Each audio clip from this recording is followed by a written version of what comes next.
Um, so when I went to college, I went to Oklahoma Christian University, and my family did not have a lot of money, and my parents, they were able to help me a little bit with college. They were able to pay, $2,000 or $3,000 every year towards my college. But if you know anything about a private Christian university, they're expensive. Like nowadays, they're crazy expensive. And so I received a grant, and I also received some scholarships, and then we financed the rest, and I ended up with, somewhere around $20,000, a little less than $20,000 of debt after four years of college, which is actually pretty good for a private Christian school. But the other thing that my parents couldn't do is they could not send me any spending money. And, they paid everything they could towards the school, and that was it. And so I had to figure out a way to get some spending money. Well, I signed up for the work-study program. Do you guys know what a work-study program is? It's just something through the university usually that lets you work a job somewhere there on campus. Well, I signed up for that, and they just kind of assign you. You don't get to pick where you work. And so I got assigned to apartment maintenance in student apartments. And it was where the juniors and seniors lived. And I'll tell you what, that was one of the grossest jobs I've ever had to do. Because my main responsibility was unclogging toilets and drains. By the way, you girls who have long hair, it's gross. Looks pretty on your head. Looks nasty in a drain, okay? Unclogging toilets and drains, replacing fill valves in toilets. That's the little thing that, either it's a little ball that, hangs out, or it's a little, thing that goes up and down inside that fills the toilet basin, And then I also had to do a lot of garbage disposal work. I was constantly having to fix garbage disposals because college students don't know how to use garbage disposals. I had one dude who cleaned his aquarium in his sink, and there was a bunch of rocks in his garbage disposal, and he's like, I don't know why it's not working. It's like, dude, there's rocks in it. Looks like fish rocks. Did you clean your aquarium in here? No. That was my normal everyday. I'd get back and I'd go to work, and I'd get done with school and I'd go to work and I have to do all that stuff, nasty stuff, and then I'd go home and whatever. But I had this attitude while I was doing that job that this is to get spending money. This is to make sure that I can, buy food and go do the fun things that college students want to do, and I'll go to school and I'll get to my true calling, and I'll get past this unspiritual work of apartment maintenance because I hated it. I didn't like it. I didn't want to do it. But I just want to confess to you today that attitude that I had was wrong. It was the wrong way to look at what I was doing. All work can have a sacred purpose, and that's really what we're going to be talking about today. So we're in the third week of our four-part series, Life Unboxed. And the first week we talked about the idea that you were made for this. In other words, you are wonderfully made, you are fully known, you are not alone, and you are purposefully placed in the situation, in the place where you are today. You are purposefully placed there for a reason. You're there because God put you there. And if you missed that sermon, get on and listen to it on YouTube or Facebook. And then last week we talked about our sweet spot, that place where our talents and our abilities and God's calling, they have this intersection in our lives. And it's this place where we can both serve other people and also have the opportunity to lead people to Christ through that sweet spot, through that place where God's calling and our talents and abilities meet. And again, if you missed that lesson, get on and listen to it. And they're all really important. And today, like I said, I want to talk about work. And many times, people think like the way that I thought in college. This is just ordinary work. It's just a paycheck. It's just whatever, fill in the blank. However, my hope is that as we go through today, that you will realize that there's just no such thing as ordinary work. That's not a thing. Every work, all work, can be sacred. So I just want to give a little caveat here at the beginning. If if you are not a Christian and you're here today, or if you're listening online or whatever, if you're not a Christian, I just want to tell you that this is optional for you. You don't have to do this. I think it would be good if you tried, but if you're here today and you're just like, I don't like getting preached to and I don't want to get told what to do, well, I'm not telling you what to do. I'm giving you an option. It's optional. However, if you are a follower of Jesus, if you say that Jesus is your Lord, He's your master, He's the one that you want to commit your life to, this is not optional. It's not optional.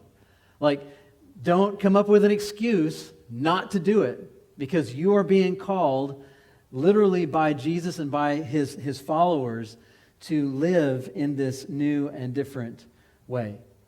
So, not optional. Don't give yourself a pass. If you're a follower of Jesus, do not give yourself a pass. All right. Said that hard enough. Now just pay attention here, all right? Because this is important stuff. Okay, so we're going to be in Colossians chapter 3. And in Colossians chapter 3, we find Paul writing to a group of Christians who really seem to be struggling with making their everyday job as men, women, husbands, wives, even slaves, as a part of their calling as God's people. Like the slave says, I'm just a slave, and I serve Jesus now, so I'm just going to do the bare minimum for my master. And I'm not saying slavery is a good thing. Slavery is mentioned in the Bible. Doesn't mean it's condoned by God, right? But Paul says, no, you have a perspective that needs to shift in your life. And so the first thing that he calls these Colossians to do, the first shift he asks them to make, is that he first of all wants them to focus on heaven. Focus on heaven. Now, have you realized that we are probably the most distracted generation, the most distracted people literally in the history of the world? Right? We have more distractions than anybody else who ever existed. Like literally, we have more distractions. So I did a little bit of research into attention spans over the last 40-something odd years. Does anybody have a guess as to how long the average attention span is today in 2025? So 47 seconds is the average attention span in our world right now.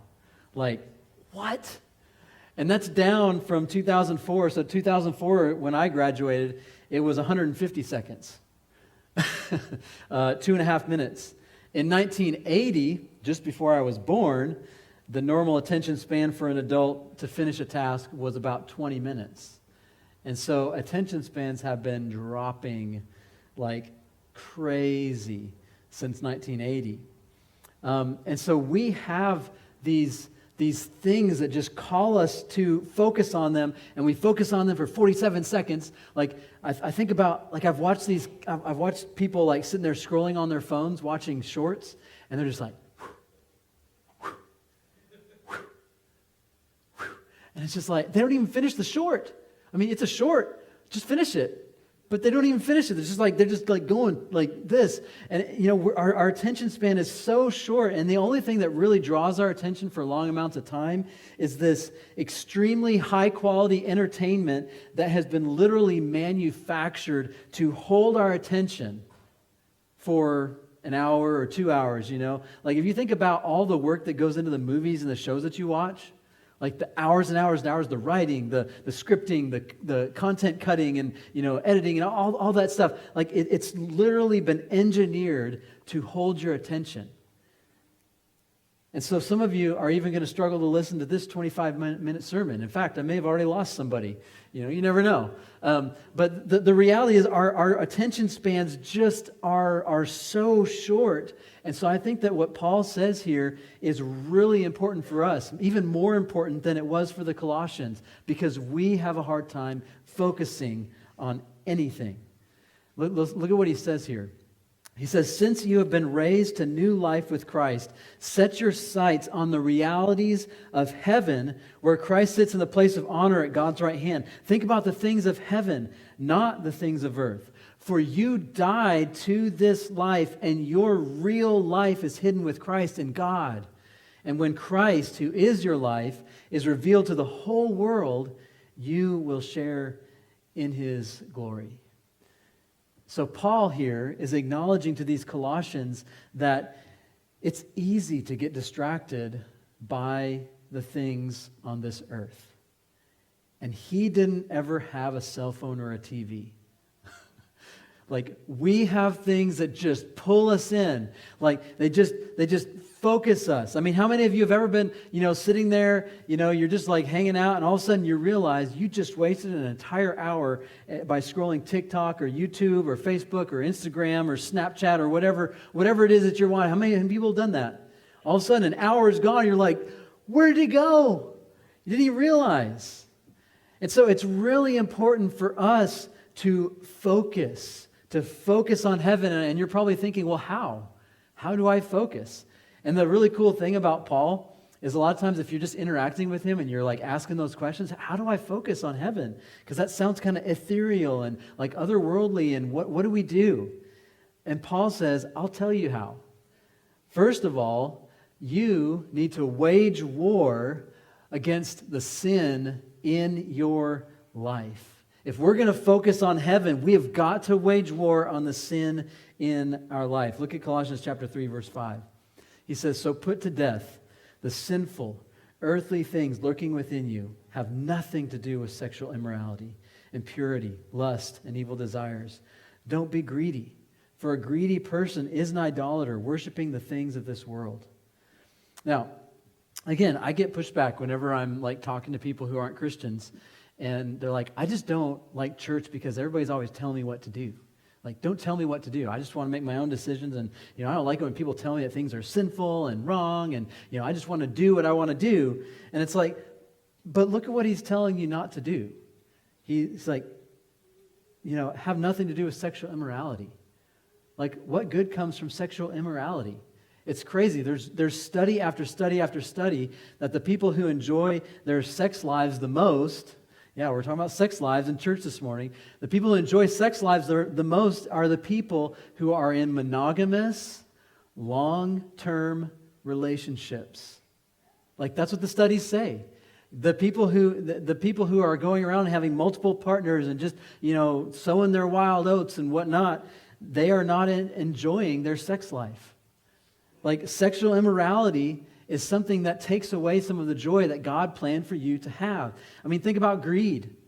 Like, it's not good to be greedy. If you look at every conflict, every fight, every war in the history of the world, if you think about any fight or conflict or argument that you've had with somebody in your life, it almost always comes back to greediness, selfishness, somebody wanting something for themselves, and it causes this schism, this fight, this war, this whatever. He's telling us just to let go of these things. War against the sin that's in your life. And I've had people ask me, how, Josh? How do I fight against the sin in my life? Because if you're like me, you're a sinner. You know that you're broken. You know that you make bad choices, and you may look back at one of those choices you made in the past that was really bad, and you're just like, how? And maybe there's a habit or there's some sort of a hang-up that you're dealing with in your life, and you're like, how do I get past it? And, I will tell you that I started struggling seriously with sin when I was 13 years old. I can remember. It was when I was 13 when things really came together, and all of a sudden, life got different because sin had this pull on my heart, on my life, pulled me away from God, pulled me away from my family. And what I've realized and what I've come to understand over the last 30 plus years of struggling with sin is that if I don't acknowledge my sin, if I don't say this is a problem, if I don't confess to God and to humans, you can't leave out the confession to humans, okay? Most of us, we are like, God, I just messed up so bad again. And then we don't tell anybody about it. You've got to confess to God and to humans, and then you got to find accountability. You got to find accountability. You got to find somebody who's going to hold you accountable. And this is what I told everybody in the first service, is that habits eat willpower for breakfast. If you have a habit in your life that is wrong, that is sinful, that is not good, that habit, you cannot overcome it with willpower.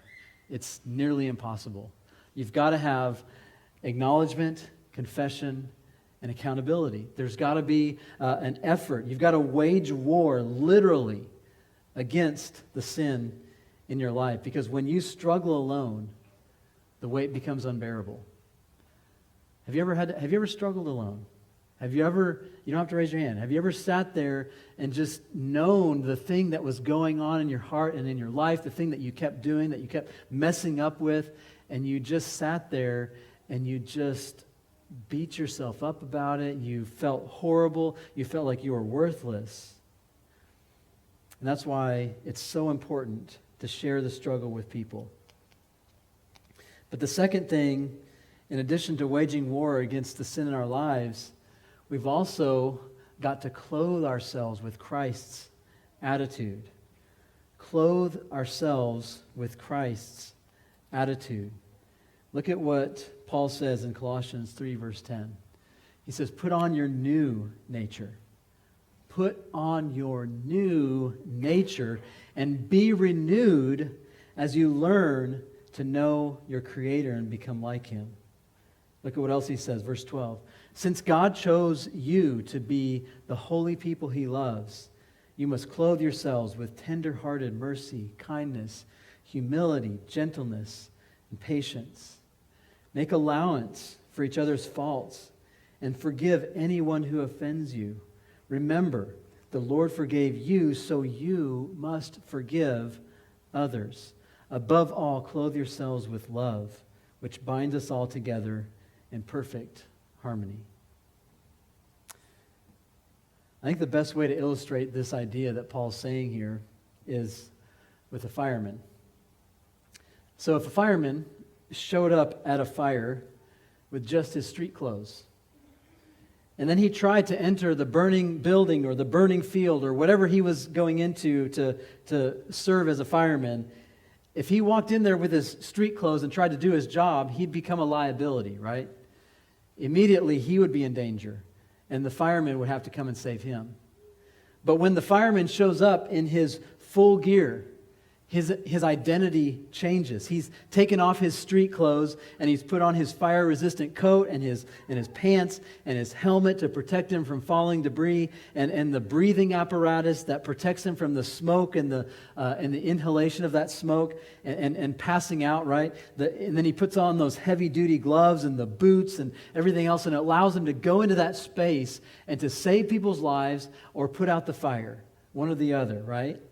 And here's the thing, you can say that you're a Christian, but if you don't put on mercy and kindness and humility and gentleness and patience in your life. Now, some of you really need to listen to this, because pay attention, okay? Pay attention.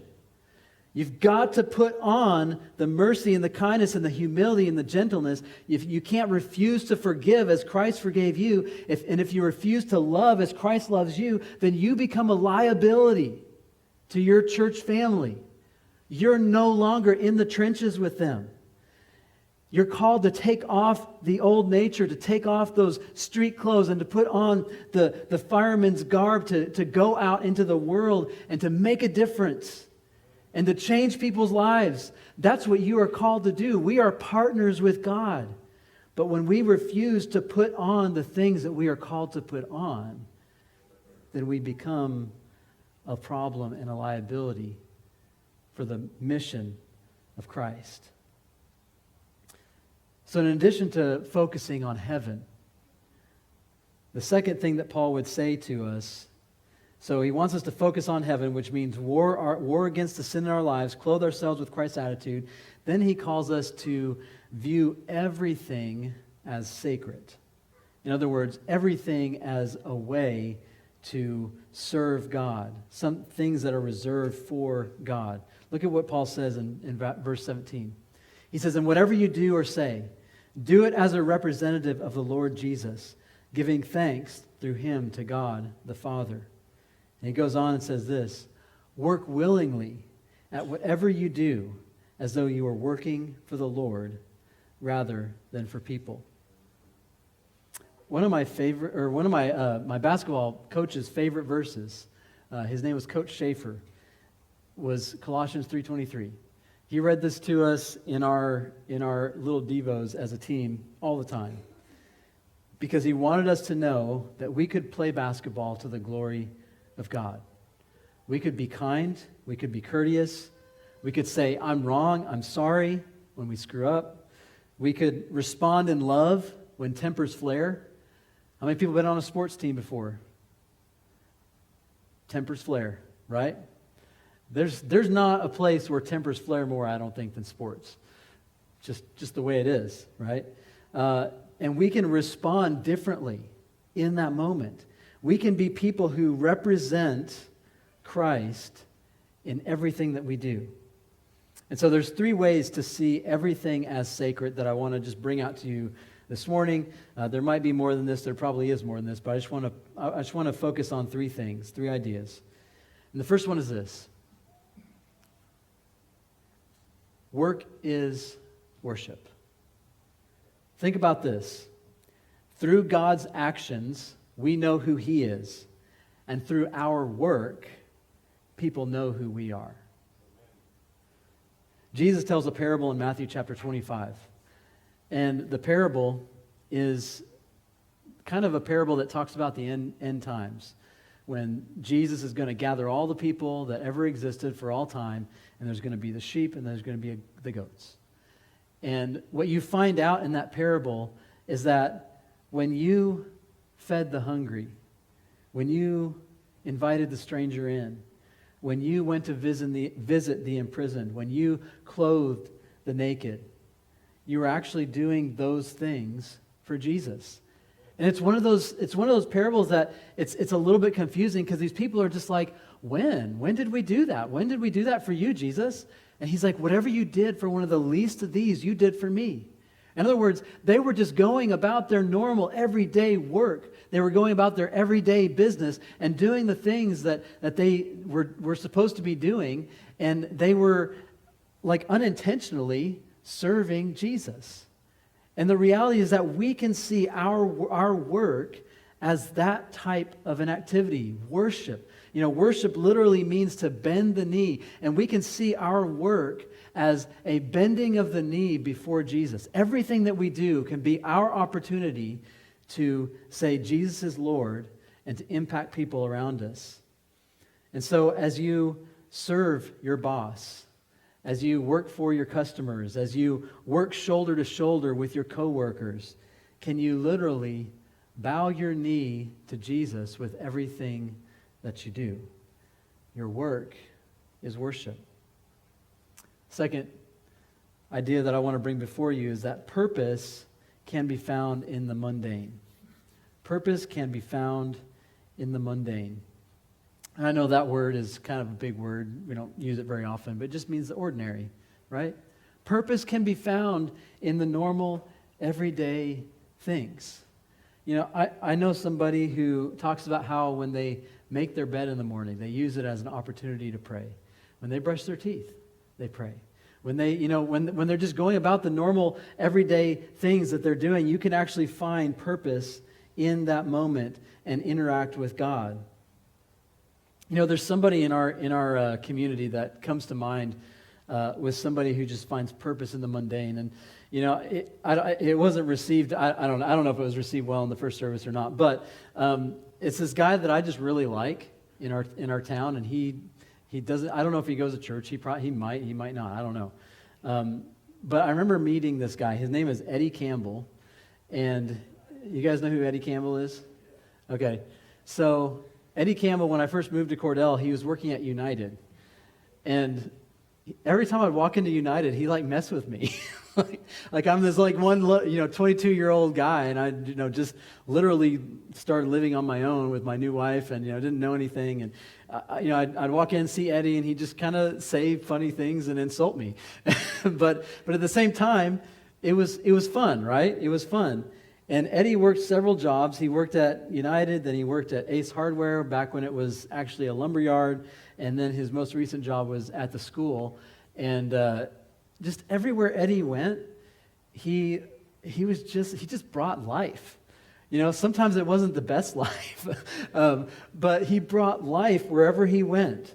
And he found purpose, whatever it was that he was doing. And I was just inspired by that. And my question for all of us is, can you do something similar? Can you bring that joy and that life into whatever mundane job you're doing? Whether you think it's the most worthless or useless thing that you're doing, or whether you think it's, important or whatever, can you bring that life and that purpose into that moment? There's purpose found in the mundane things of life. And finally, you represent God in your role. You represent God in your role. And especially when you claim to follow Jesus, you represent God in your role and Jesus in your role. When somebody encounters you during the day, during the workday, in your home, have they had an encounter with somebody who is literally sold out for Jesus? Or have they encountered somebody who just puts Jesus on when it's convenient and when it's church day? I always make fun of people. Well, I shouldn't say make fun of people, because that's not true. I can tell that there's people that put on church face, right? And I'll be honest, sometimes I put on church face.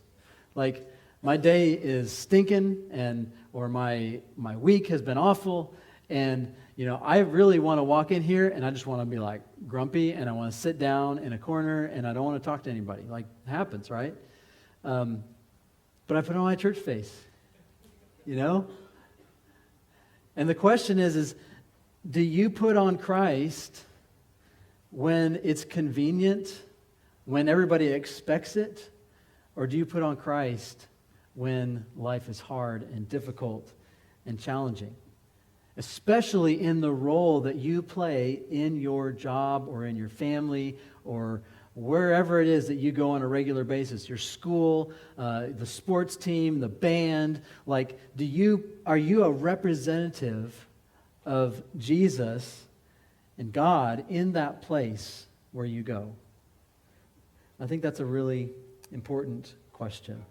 And my hope for all of us is that we will all focus on heaven, we'll deal with the sin in our lives, that we will view everything as sacred, that we will find this purpose in our lives, that we will see our work as worship. And here's what I truly believe can happen. Like, we can change the things around us. We can change the atmosphere around us. We can change our workplaces. We can change our school. We can change, wherever it is that we're going, if we focus on heaven and if we view everything that we do as literally worship to God. Now, I need to invite the worship team up. I was about to close this out. Now, may our God and Father himself make your love increase and overflow for each other and for everyone else. May he strengthen your hearts so that you'll be blameless and holy in the presence of our God and Father when our Lord Jesus comes again. Amen.